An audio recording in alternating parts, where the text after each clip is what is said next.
Caminhoneiros não aceitam propostas do governo e greve chega ao 8º dia. Para aliviar a crise de abastecimento, a polícia tem escoltado caminhões-tanques até os postos. Mesmo assim, pouco estoque e muitas filas. E hoje à tarde, carreata no trânsito de Vitória. Veículos com bandeiras e buzinaço em apoio aos caminhoneiros. Em Brejetuba, carretas escoltadas pela PM foram impedidas de seguir viagem pelos manifestantes. Os veículos iam até Minas Gerais buscar ração para as aves e suínos. Nos supermercados, preços de verduras e legumes disparam. Nessa padaria, as prateleiras foram reorganizadas para não ficar com espaços vazios. E o Corpo de Bombeiros faz o alerta: armazenar gasolina em casa é crime. Além disso, há o risco de explosão. Suspeitos de assalto são perseguidos pela polícia e na fuga sofrem acidente. Eles bateram a moto num carro quando passavam num cruzamento em Jardim Camburi, em Vitória. As imagens do assassinato. A polícia investiga a morte de um vigilante no centro de Vitória. O motivo ainda é um mistério. Espírito Santo já registra 37 casos de meningite. Médicos alertam: tempo mais frio aumenta o risco de contrair a doença. Nós acompanhamos o drama de um casal que está com um filho de 2 meses internado com meningite. E aplicativo de transporte só para mulheres começa a funcionar na Grande Vitória. A gente volta em 1 minuto.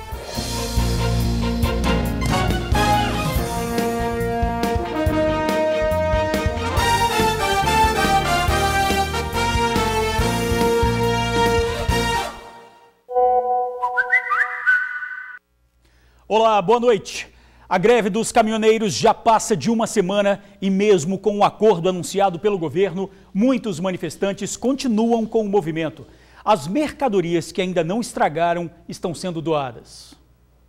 Deste trecho da BR-101 em Viana, cerca de 600 caminhoneiros permanecem às margens da rodovia. No último domingo, o presidente Michel Temer anunciou medidas para reduzir o valor do diesel, na tentativa de pôr fim à paralisação dos caminhoneiros. Entre as medidas está a redução em 46 centavos no preço do litro do diesel por 60 dias. De acordo com um dos representantes do movimento no Espírito Santo, as medidas anunciadas não são suficientes e a paralisação vai continuar. Esse plano do governo para nós caminhoneiros não ajudou muita coisa. Por quê? 2 meses não vai ressuscitar o transporte brasileiro, que já está morto há muito tempo.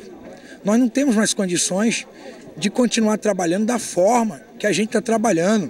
Nossos caminhões a cada dia estão sendo sucateados porque a gente não tem dinheiro para dar manutenção deles. Caminhões carregados de combustível estão passando pelos pontos de bloqueio sob escolta da Polícia Rodoviária Federal. De acordo com os manifestantes, caminhões carregados de gás também estão sendo liberados. Remédio, gás, o oxigênio, para o hospital, carga viva, nunca foi parado e guardado nos pátios ou na estrada. Isso aí está liberado, a população não vai ter problema com nada disso. O final de semana também foi marcado por episódios de violência em 2 pontos de manifestações no Espírito Santo. No último domingo, o prefeito da cidade de Brejetuba, João Lourenço, que participava do protesto, foi preso após atirar 5 vezes contra o ônibus que se recusou a parar em um ponto de bloqueio. O outro caso aconteceu na estrada de Ibiapava. O filho do motorista de um caminhão que foi abordado pelos manifestantes reagiu disparando cerca de 4 tiros. Um dos disparos atingiu um caminhoneiro de 38 anos na cabeça. Ele foi levado para o hospital e passa bem. Apesar dos episódios de violência, o representante dos caminhoneiros garante que a manifestação tem sido pacífica. Todos nós estamos aqui lutando e na luta sempre acontecem essas coisas.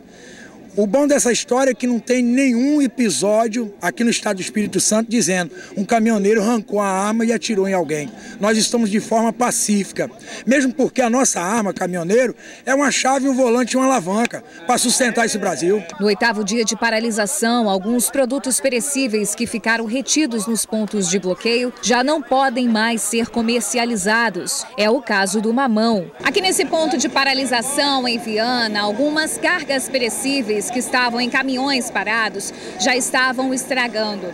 Os caminhoneiros decidiram então fazer uma doação destes alimentos, dessas frutas, para a população e para algumas instituições de caridade. Para mim, para minhas crianças e minha família. Na tarde desta segunda, um grupo de taxistas fez uma carreata na BR-101 em Viana em apoio ao movimento dos caminhoneiros.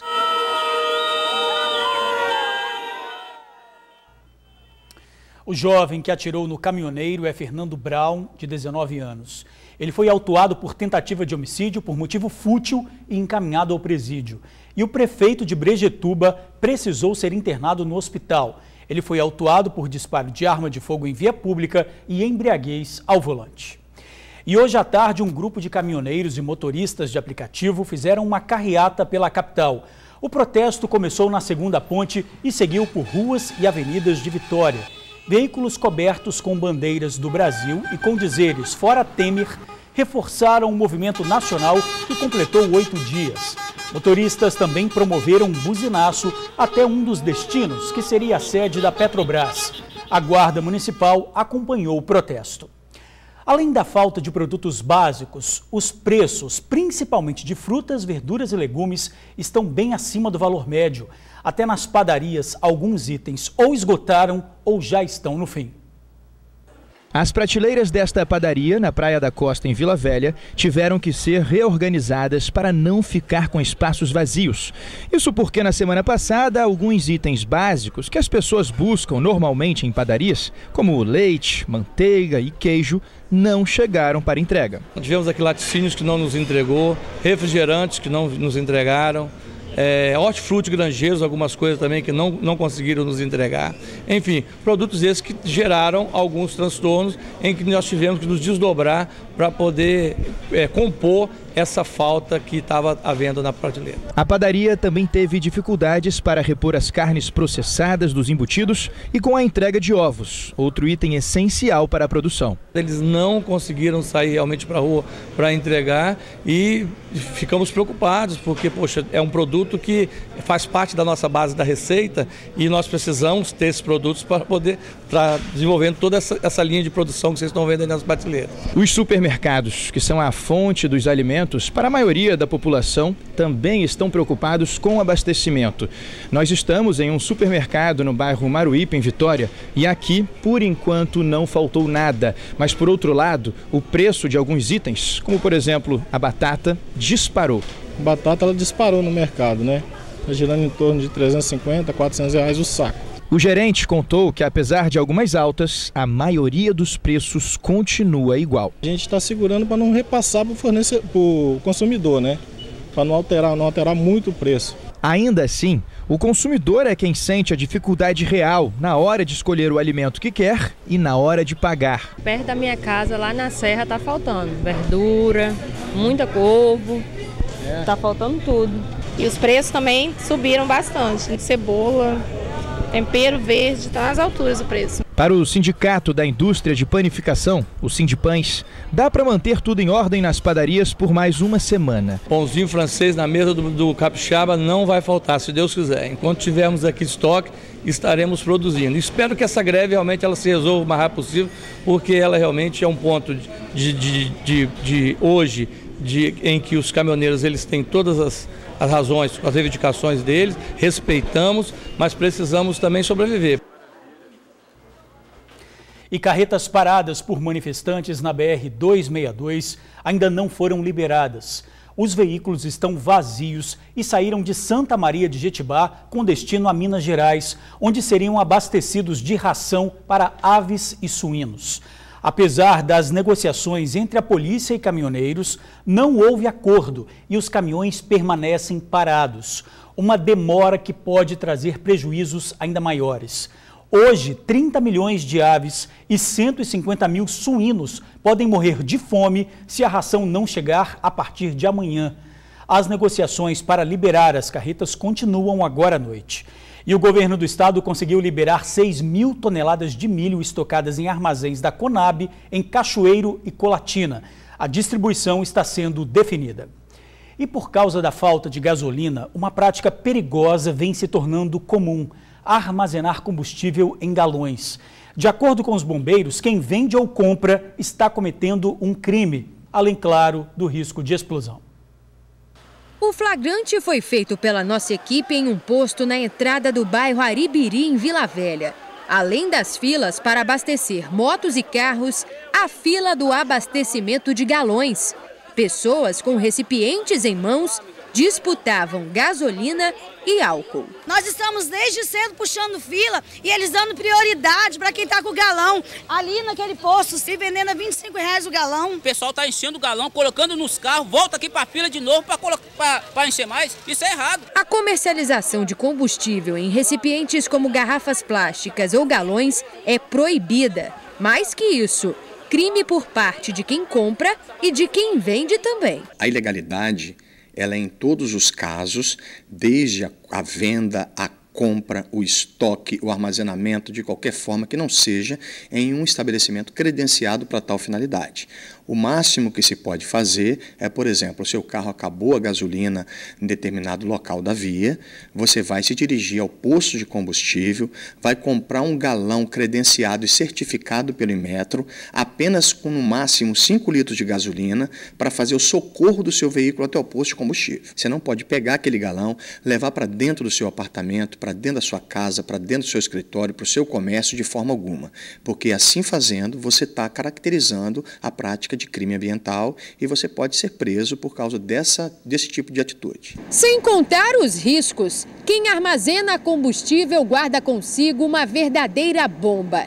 Qualquer pequeno contato com o fogo pode provocar uma tragédia. Um centelhamento simples pode provocar a explosão do local e, consequentemente, vir aí a cometer aí o desabamento de parte da edificação, provocando inclusive a morte de algumas pessoas que estão no seu entorno ali. E muitas vezes, quando os acidentes ocorrem, eles não atingem pessoas desconhecidas nesse caso. Ele atinge a própria família, porque quem está próximo do estoque desse combustível de forma inadequada. Diante do caos provocado pela falta de combustíveis para toda a população, o Corpo de Bombeiros reforça a fiscalização e pede que atos como esse sejam denunciados. No caso, você pode denunciar tanto para o PROCON estadual quanto para o Disque Denúncia através do telefone 181. Chegando ao Corpo de Bombeiros essa informação, aí sim, o Corpo de Bombeiros pode ir até o local e fazer essa fiscalização, fazer essa vistoria. Então, duas formas de denunciar. Pelo PROCON, o telefone é 151, já o Disque Denúncia 181. Suspeitos de assalto são perseguidos pela polícia e, na fuga, sofrem acidente em Vitória. Num cruzamento, bateram de frente com o carro de uma moradora. O carro da família ficou completamente destruído depois de ser atingido por essa moto, onde estavam os criminosos, em Jardim Camburi, Vitória. Segundo a polícia, os suspeitos estavam em fuga e teriam dispersado uma arma de fogo pelo caminho. Ainda segundo a polícia, os criminosos seguiam por aquela rua, quando exatamente neste ponto da avenida colidiram com o carro. Eles então foram arremessados aqui para essa calçada e um deles chegou a bater a cabeça na parede. Demos ordem de parada para eles, não pararam, evadiram-se da guarnição. Sirene e giroflex ligaram atrás deles, não obedeceram a ordem, fugiram, avançaram vários sinais vermelhos. Direção perigosa, subiram em direção ao bairro de Fátima. No bairro de Fátima eles pegaram a contramão, passaram no terreno baldio próximo à Igreja Católica, jogaram a... Nossa guarnição visualizou jogando uma arma fora. Continuamos o acompanhamento a eles, desceram aqui pela estação da Excelsa no Jardim Camburi. Quando passaram nesse cruzamento aqui, vieram colidir no carro desse cidadão que passou aqui, que vinha no sentido contrário, que não tinha nada a ver com a história. O marido da vítima não estava no carro, mas conta que a mulher ficou em estado de choque. Ela estava indo buscar a filha em uma escola que fica próxima de onde tudo aconteceu. Alex havia passado a madrugada na fila de um posto para abastecer o carro, que agora foi destruído pelos criminosos. E apesar da indignação, ele se sente aliviado pela esposa não ter se machucado. Machucado cura e tal, mas o problema pior agora eu acho que é a cabeça, né? Porque é um trauma muito difícil de se livrar, né? A perseguição aconteceu na hora do almoço, quando o movimento nas ruas do bairro aumenta. Essas fotos enviadas pelos amigos do TN mostram os criminosos caídos sobre a calçada. Eles foram socorridos para o Hospital São Lucas, na capital. Foram identificados, alguns têm passagem para a polícia, a moto não tem restrição de furto e roubo. Nós vamos apresentar a ocorrência agora no DPJ de Vitória para as providências cabíveis da autoridade de plantão. Um dos suspeitos continua internado em estado grave no Hospital São Lucas, em Vitória, sob escolta da polícia. O outro teve alta e foi encaminhado à delegacia. Médicos alertam: tempo mais frio aumenta o risco de meningite. Nós acompanhamos o drama de um casal que está com um filho de 2 meses internado, vítima da doença. Esse ano, o estado já registrou 37 casos. A filha do Jonathan só tem 2 meses de vida. No mês passado, ela foi diagnosticada com meningite. A pequena precisou passar por uma cirurgia e segue internada no Hospital Infantil de Vitória. Ela tem uma infecção hospitalar, um tratamento. Ele descobriu que a mesma bactéria não tinha matado, ela acabou subindo para a cabeça da neném. Ela precisou fazer uma cirurgia aqui no Hospital Infantil. De acordo com a Secretaria de Estado da Saúde, nos últimos 4 meses deste ano, já foram confirmados 37 casos de meningite em todo o estado. De acordo com o médico infectologista, é preciso ficar atento, pois os sintomas da doença podem ser facilmente confundidos com o de uma gripe. Febre e dor de cabeça acontece em um monte de infecções, gripe, dengue, pode dar. Mas se o pescoço está duro, ou se a pessoa está vomitando muito, claro que vai alertar a mãe. São muito frequentes meningites virais também, que são benignas, não representam risco de vida. As meningites que assustam mais a população são meningites bacterianas, pneumocócica e meningocócica. As crianças e os adolescentes estão entre os principais grupos de risco. Além de cuidados como lavar as mãos e evitar locais fechados de grande aglomeração, o médico ainda orienta: adolescentes de 12 e 13 anos podem tomar a vacina contra a meningite gratuitamente. Se a criança pequena tem na rede pública a vacina pneumodés e a meningocócica C, estão disponíveis para todas as crianças com menos de 1 ano de idade. E se a criança tem 12 anos, se é adolescente, tem essa vacina no SUS de HPV e de meningo C que estão disponíveis. O médico também pede que as pessoas evitem lugares muito fechados. No frio é mais complicado, mas é fundamental manter ao máximo um ambiente bem ventilado. É importante também lavar as mãos com frequência. A polícia investiga o assassinato de um vigilante no centro de Vitória. O motivo da morte ainda é um mistério. Câmeras de segurança registraram o momento do crime. As imagens mostram que o assassino e a vítima vêm na mesma direção, na Avenida Jerônimo Monteiro, no centro de Vitória, bem em frente ao porto. O assassino chega por trás pegando a vítima de surpresa. Sem falar nada, ele atira várias vezes. Mesmo no chão já caído, o assassino faz uma rápida busca no corpo da vítima e parece levar algo. Ele ameaça sair, mas volta e dispara mais algumas vezes. Foram cerca de 9 disparos ao todo. O assassino, depois de ter efetuado os disparos, saiu correndo nessa direção aqui. Na fuga, acabou deixando cair um objeto que foi recuperado pela polícia e está sendo utilizado para identificar o autor dos disparos.